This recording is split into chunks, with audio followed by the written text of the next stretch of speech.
Hi, everyone. I'm Nicole Boone. Welcome to Conversations with Nicole. Well, November is Native American Heritage Month, and what better way to celebrate than to talk with my friend, Chief Harold Buster Hatcher of the Waccamaw Indian People in Ainer, South Carolina. Chief, it is so good to see you again. Well, it's got to be better to see you than it is to see me, but it's always good to see you. Oh, you always know how to make me feel appreciated, because I sure do appreciate you. Thank you so much. Listen, this is a special month. Talk about the significance of this month and what it means to you. All right. Well, it is an attempt, I think, by the government to call attention to Native American people. And I grew up in an area, especially here in South Carolina, where they were black, white, or other. They Right. didn't have Indians, or at least they had them. They didn't want to admit it.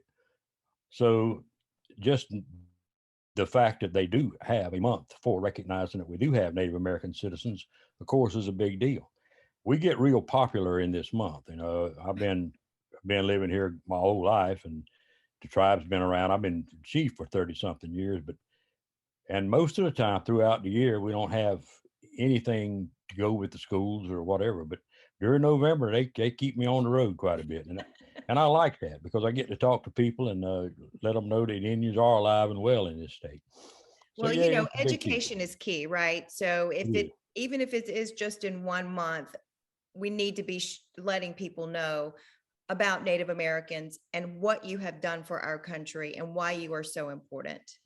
That's what I tell people. We fought in every war this country's had since its Revolutionary War, and even including the Revolutionary War. There's more Native American Indians that serve in the military than any other ethnic group per capita. Thank you So for your we're service. Yes. well, thank you. My wife and I both are veterans. Of course, she was Air Force. I think they still consider that a veteran. But She's off camera and you're giving her a hard time. So yeah, tell I her always give we her a love hard time. her. We appreciate her. For all you Air Force folks out there, I'm just playing. I But, know. but we 29, I believe, Native American people won the Congressional Medal of Honor during combat. Yeah. So it seems kind of ridiculous to me that with all the service that Native people have done and all the things that Native people have done, that we are so ignored generally until November, and then we get a little bit of highlights or something, or spotlights, what as they had to say. Well, we need to be recognizing you year long, and for you taking the time in November to talk with me, I really appreciate it, because I want to give you all of the recognition and shout outs that you deserve, and your people deserve, and all Native Americans deserve. And you mentioned veterans, you being a veteran, your wife, and so many others being veterans among Native Americans. You're actually having an event this month, a veteran stand down. Tell me about that.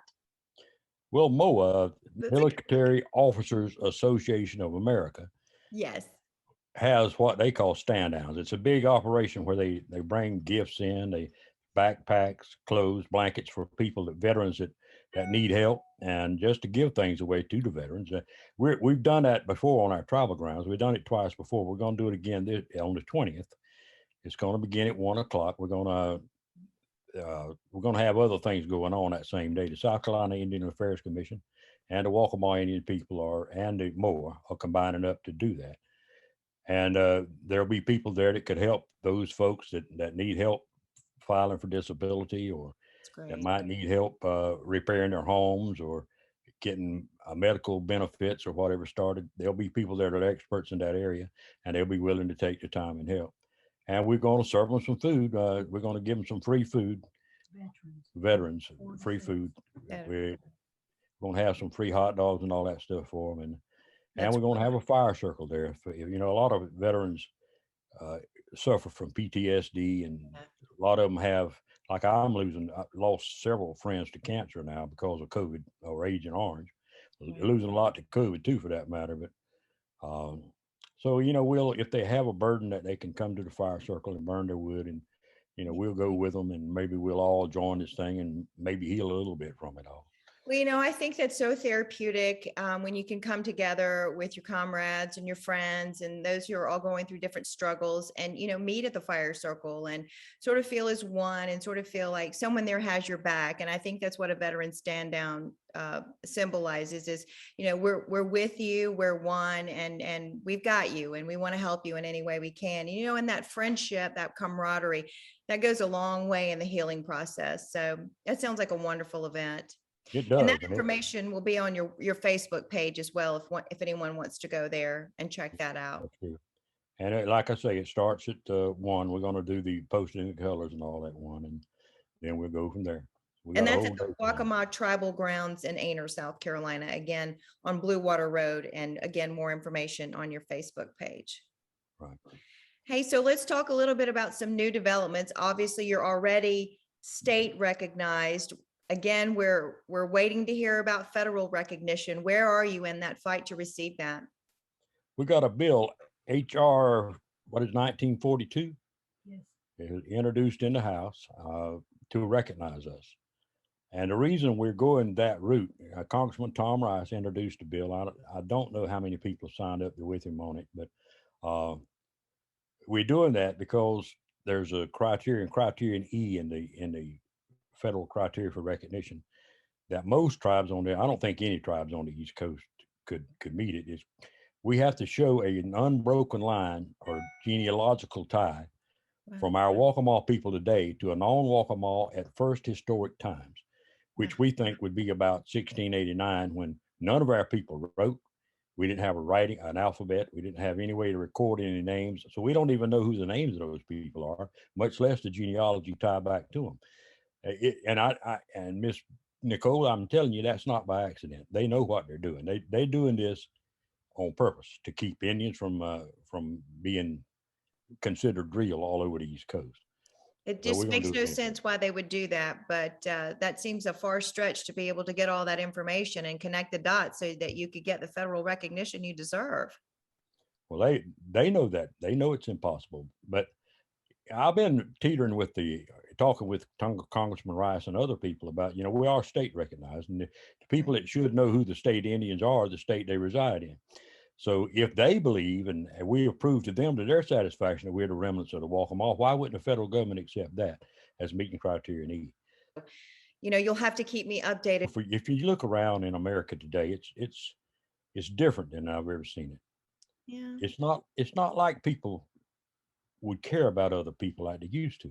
And now if it don't affect me, it don't count. It's just Bad. It's bad. I don't know. I don't know how to live in this kind of society anymore. But of course, I'm not going away. I'm gonna hang around here and be a pain to somebody till they start acting the way I want them to act. So. You got to keep trying, Chief. You got to keep trying. Well, listen, as we close, is there anything that you want to share with my audience? It's always a pleasure to speak with you. I just think the world of you and your wife and your family and all of the Waccamaw Indian people. You really try to reach out to those among your people and beyond to make a difference. And I think that's so important. So from me to your people, I appreciate you. Well, thank you. I appreciate you too. I wrote the manager down at Channel 13 and told him he should not have let you escape. He hadn't answered my letter yet. Well, that's very sweet of you to have done that. It's nice to be loved. I appreciate that. So I love you to death. And if anything I can do for you, let me know. And if you get kind of down this way, let's have coffee or something one day. Absolutely. Well, Chief, any final thoughts as we close?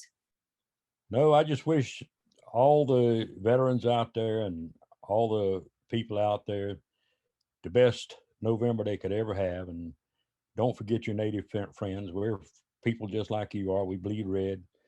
We love our moms and we love apple pie and all that stuff too. So let's all be in this bucket together and all climb out of the bucket together. And I would say let's be it all year long, just not in November too, don't you think? Absolutely. Yeah. Chief, thank you so much. Good to see you. I appreciate you. Thank you very much. I appreciate you too. Folks, that's going to do it for this edition of Conversations with Nicole. Until we meet again, we hope you have a great day.